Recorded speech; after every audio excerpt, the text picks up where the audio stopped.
Yeah, okay. Okay. Itong buhay producer DJ Diba? Matakaw naman na kumain. DJ araw-araw nasa Baboy tanim at mga tips daily RDJ Agri TV RDJ Agri TV sipag lang para sa family pagkasenso na sa family Agri TV silang makakapagod ng mga alaga kahit medyo pagod katawan putik mo sa paa okay lang sa akin dito ako masaya farming ang calling bata pa lang sanay na sa bukid. Yeah, bilisan nyo lang kumain dyan at madidispose na kayo. Tuloy ang pangarap, isang simpleng pambalang araw lalaki tangarap. Kaya kung gusto mo ng tunay na content, yung hindi script. Ayaw ko kumain kasi nung isa. Sama-sama tayo dito sa biyahe. Sa kanyang pumunta sa kanyang nanay. RDJ Agri TV, laging good vibes sa farming daily.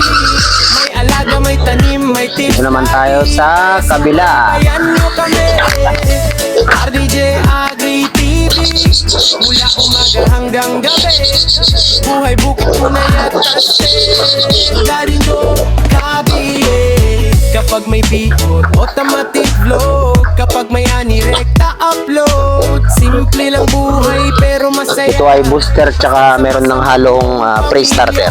hindi Kasi nakaubos na sila ng ilang pack na yung napaubos kung ano sa kanila. Booster. Gandang bunga, agrikultura ang pag-asa ng bansa.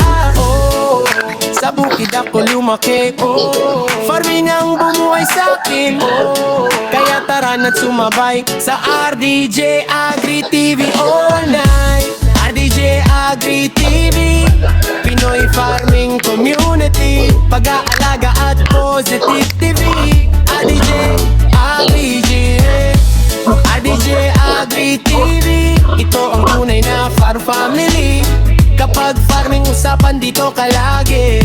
RDJ Ano rin sila mga pego, sobrang payat. Papatabayin natin to bago natin papakasahan para siguradong marami ulit yung kanilang magiging biik.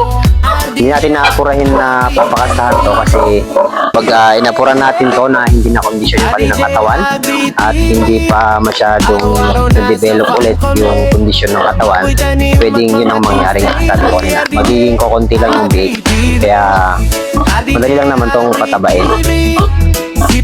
Kakawalay lang natin kahapon tong dalawang ito, tapos yung isang araw naman yung si Mama Pig Black.